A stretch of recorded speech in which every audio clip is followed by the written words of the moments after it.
Hello friends, நம்ம இந்த சீரீஸில் ட்ரான்ஸ்ஃபார்ம் டூல்ஸ் மட்டுமே வச்சு செய்யக்கூடிய எஃபெக்ட்ஸ் அண்ட் ட்ரான்சிஷன் டெக்னிக்ஸ் தான் பார்த்துக்கிட்டு வரோம்.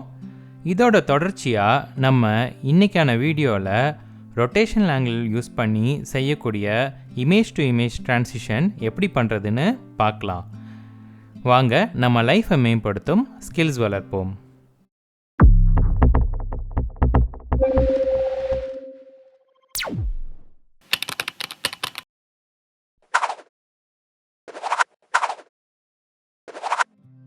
இப்போ நீங்கள் பார்த்த இந்த வீடியோவில் ரொட்டேஷன் ஆங்கிள் வச்சு இமேஜ் டு இமேஜ் நம்ம ட்ரான்சிஷன் பண்ணியிருந்தோம். இந்த ட்ரான்சிஷன் பண்ணுறதுக்கு நமக்கு தேவையான கிளிப்ஸ் எல்லாத்தையும் இப்போ டைம்லைனில் ப்ளேஸ் பண்ணிக்கலாம். இப்போ இங்கே இருக்கிற இந்த 2 நியூஸ் பேப்பர் இமேஜஸையும் அடுத்தடுத்த லேயரில் நம்ம இப்படி செப்பரேட்டாக ப்ளேஸ் பண்ணிக்கலாம். இப்போது இந்த இமேஜை நம்ம சென்டர் பண்ணுறதுக்கு இதோட பொசிஷனை ஸ்லைட்டாக அட்ஜஸ்ட் பண்ணிக்கிட்டு இப்போ இந்த ஃபஸ்ட் இமேஜை நம்ம கிளிக் பண்ணி இந்த இமேஜோட ஃபஸ்ட்டு பொசிஷன் இல்லைனா ஹோம் பொசிஷனான 0th ஃப்ரேமில் இந்த ப்ளே ஹெட்டை ப்ளேஸ் பண்ணிக்கலாம். இப்போது 10 ஃப்ரேம்ஸ் நம்ம இங்கேருந்து தள்ளி ஒரு கீ ஃப்ரேம் பண்ணணும். அதுக்கு கீபோர்டில் நம்ம 10 டைம்ஸ் நம்ம ரைட் ஆரோ ப்ரெஸ் பண்ணாலே 10 ஃப்ரேம்ஸ் தள்ளி போய் இந்த ப்ளே ஹெட் ப்ளேஸ் ஆகிடும்.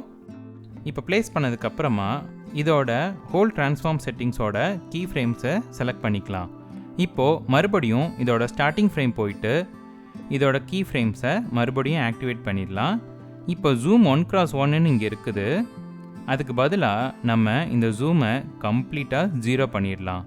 அப்படியே நம்ம கீழே ரொட்டேஷனல் ஆங்கிளையும் 0லேருந்து -360ன்ற ஆங்கிளுக்கு அப்ளை பண்ணிடலாம். இப்போ நம்ம இதை ப்ளே பண்ணி பார்க்கலாம். சரி, இப்போ இது ரொட்டேட் ஆகிட்டே ஸ்க்ரீனில் அப்பியர் ஆகுது. இப்போது இந்த பாயிண்ட்லேருந்து அந்த வீடியோவில் பார்த்த மாதிரி ஜூம் இன் ஆகணும் இல்லையா? ஸோ லாஸ்ட் கீ ஃப்ரேமில் இந்த ப்ளே ஹெட்டை ப்ளேஸ் பண்ணிவிட்டு இப்போ ஷிஃப்ட் ப்ளஸ் ரைட் ஆரோ அழுத்தினோம் அப்படின்னா கரெக்டாக 1 செகண்ட் தள்ளி இந்த ப்ளே ஹெட் மூவ் ஆகி அங்கே ப்ளேஸ் ஆகிடும். இப்போது நமக்கு 1 செகண்ட் ஜூம் இன் ஆனாலே போதும். ஸோ இந்த இடத்துல ப்ளே ஹெட் இருக்கும்போது மறுபடியும் ட்ரான்ஸ்ஃபார்ம் செட்டிங்ஸில் இருக்கிற இந்த ஹோல் கீ ஃப்ரேமை நம்ம ஆக்டிவேட் பண்ணிக்கலாம். இப்போது ஜூம் வேல்யூவை கொஞ்சம் இன்க்ரீஸ் பண்ணிக்கலாம். நான் இதில் 1x1 இருந்து 1.2ன்ற இந்த வேல்யூவை நான் அப்ளை பண்ணிக்கிறேன். இப்போது இங்கேருந்து மறுபடியும் இந்த நியூஸ் பேப்பர் இமேஜ் கம்ப்ளீட்டாக ஜூம் அவுட் ஆகணும்.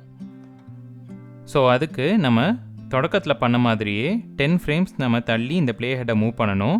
அதுக்கு கீபோர்டில் மறுபடியும் ரைட் ஆரோ 10 டைம்ஸ் நம்ம ப்ரெஸ் பண்ணி இந்த ப்ளே ஹெட்டை தள்ளி வச்சுக்கலாம். இப்போது கீ ஃப்ரேம்ஸை இங்கே மேலே ட்ரான்ஸ்ஃபார்ம் டூல்ஸ் பக்கத்தில் இருக்கிற இந்த கீ ஃப்ரேமை ஆக்டிவேட் பண்ணிவிட்டு இங்கே ஜூம் வேல்யூவை 1.2லேருந்து நம்ம கம்ப்ளீட்டாக இதை 0 பண்ணிடலாம். அதே மாதிரி ரொட்டேஷனல் ஆங்கிளும் இங்கே 0லேருந்து மறுபடியும் -360ன்ற இந்த வேல்யூவை நம்ம இங்கே டிஃபைன் பண்ணிடலாம். இப்போ இதை கம்ப்ளீட்டாக ப்ளே பண்ணி பார்க்கலாம். எல்லாம் சரியாக இருக்குது. ஆனால் இந்த ரொட்டேஷனல் ஆங்கிளும் ஜூம்க்கு இன் அண்ட் அவுட் ஆகும்போதும் நம்ம இந்த கர்வ் இப்போ லீனியராக இருக்கிறதுனால இதுக்கு பதிலாக நம்ம ஈஸி இன் அவுட் அப்ளை பண்ணலாம். இதனால் ட்ரான்சிஷனோட ஸ்டார்டிங் எண்டிங்லாம் கொஞ்சம் ஸ்மூத்தாக இருக்கும். இதை பற்றி உங்களுக்கு கம்ப்ளீட்டாக தெரியணும் அப்படின்னா இதோட போன வீடியோவில் நான் உங்களுக்கு இந்த ஈஸி அண்ட் ஈஸ் அவுட் பற்றி நான் டீட்டெயில்டாக அதில் எக்ஸ்பிளைன் பண்ணியிருக்கேன். இந்த இடத்துல இந்த ட்ரான்சிஷனில் இந்த ஈஸி இன் ஈஸ் அவுட்டோட இம்பேக்ட் ஸ்லைட்டாக தான் இருக்கும். உங்களுக்கு வேணும்னா நீங்கள் இந்த ஈஸி இன் ஈஸ் அவுட் நீங்கள் கர்வ்ஸில் அப்ளை பண்ணிக்கலாம். சரி, இப்போது இந்த ஃபஸ்ட் இமேஜ் கம்ப்ளீட்டாக ஜூம் அவுட் ஆனதுக்கப்புறமா நமக்கு செகண்ட் நியூஸ் பேப்பர் இமேஜை நம்ம இதில் ப்ளேஸ் பண்ணணும். அதுக்கு நம்ம இந்த ஃபஸ்ட் இமேஜோட லாஸ்ட் கீ ஃப்ரேம்க்கு ப்ளே ஹெட்டை நம்ம ப்ளேஸ் பண்ணணும். நம்ம லாஸ்ட் கீ ஃப்ரேம்க்கு இங்கே மூவ் பண்ணிக்கலாம். இப்போது ப்ளே ஹெட்டை மறுபடியும் அந்த இடத்துல கரெக்டாக ப்ளேஸ் ஆகிருக்கான்னு செக் பண்ணிவிட்டு செகண்ட் நியூஸ் பேப்பர் இமேஜை இந்த இடத்துல நம்ம கரெக்டாக அந்த ப்ளே ஹெட் ஒட்டி ப்ளேஸ் பண்ணி வச்சுக்கலாம். இப்போது ஃபஸ்ட் இமேஜுக்கு அப்ளை பண்ண எல்லா கீ ஃப்ரேம்ஸையும் இதுக்கும் நம்ம அப்ளை பண்ணணும். ஐயோ, மீண்டும் மீண்டுமா? திரும்ப நம்ம இதுக்கு அப்ளை பண்ண வேண்டாம். அதுக்கு ஒரு ஈஸியான ஒரு மெத்தட் இருக்குது. இந்த ஃபஸ்ட் இமேஜ் இல்லைனா இந்த ஃபஸ்ட்டு கிளிப்பில் நீங்கள் ரைட் கிளிக் பண்ணி நீங்கள் இந்த கிளிப்பை காப்பி பண்ணிக்கோங்க. இப்போது இந்த செகண்ட் கிளிப்பை செலக்ட் பண்ணி ரைட் கிளிக் பண்ணால் இந்த லிஸ்ட்டில் பேஸ்ட் ஆட்ரிபியூட்ஸ்னு இருக்கிற இதை நீங்கள் கிளிக் பண்ணிங்கன்னா உங்களுக்கு இந்த மாதிரி ஒரு விண்டோ ஓப்பன் ஆகும்.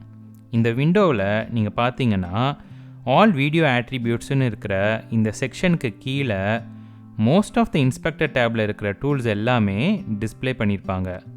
அதில் எதெல்லாம் நீங்கள் போன கிளிப்பில் இருந்து காப்பி பண்ணணும்னு நினைக்கிறீங்களோ அந்தந்த பாக்ஸஸை மட்டும் நீங்கள் இங்கே செக் பண்ணிடுங்க.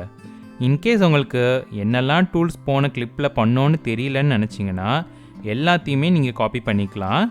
அப்போது அதுக்கு நீங்கள் ஆல் வீடியோ ஆட்ரிபியூட்ஸ்னு இருக்கிற இந்த செக் பாக்ஸை நீங்கள் கிளிக் பண்ணிங்கன்னா இதில் இருக்க ஃபுல் லிஸ்ட்டும் செக் ஆகிடும். நான் இதில் பொசிஷன், ரொட்டேஷனல் ஆங்கிள், அப்புறம் ஜூம் இந்த 3 தான் நம்ம போன கிளிப்பில் நம்ம எடிட் பண்ணியிருந்தோம், இல்லை கீ ஃப்ரேம் பண்ணியிருந்தோம். ஸோ இதெல்லாம் மட்டும்தான் நான் இதில் காப்பி பேஸ்ட் பண்ண போகிறேன். ஸோ இதெல்லாம் நான் செலக்ட் பண்ணதுக்கப்புறமா இங்கே நான் கிளிக் பண்ணிக்கிறேன். போன கிளிப்பில் இருக்கிற எல்லா கீ ஃப்ரேம்ஸும் இப்போ இதில் அப்ளை ஆகிருக்கும். நம்ம இதை ப்ளே பண்ணி பார்க்கலாம். இப்போ அந்த ஃபஸ்ட் கிளிப் மாதிரி இந்த செகண்ட் கிளிப்பும் கம்ப்ளீட்டாக எல்லா கீ ஃப்ரேம்ஸும் இங்கே காப்பி ஆகிடுச்சு. ஆனால் இந்த ஃபஸ்ட் கிளிப் முடிஞ்ச உடனே செகண்ட் கிளிப் வர்றதுக்கு பதிலாக ஒரு 3-4 ஃப்ரேம்ஸ்க்கு அப்புறமா வந்தால் கரெக்டாக இருக்கும். ஸோ நம்ம ப்ளே ஹெட்டை இந்த ஃபஸ்ட் கிளிப்போட லாஸ்ட் கீ ஃப்ரேமில் வச்சு ஒரு 3-4 ஃப்ரேம்ஸ்க்கு அப்புறமா இந்த செகண்ட் கிளிப்பை நம்ம மூவ் பண்ணி வச்சுக்கலாம். ஸோ இப்போது இதோட ட்ரான்சிஷன் கரெக்டாக இருக்கும். ஸோ இப்படி தான் இந்த ரொட்டேஷனல் ஆங்கிள் யூஸ் பண்ணி இந்த இமேஜ் டு இமேஜ் ட்ரான்சிஷன் பண்ணணும்.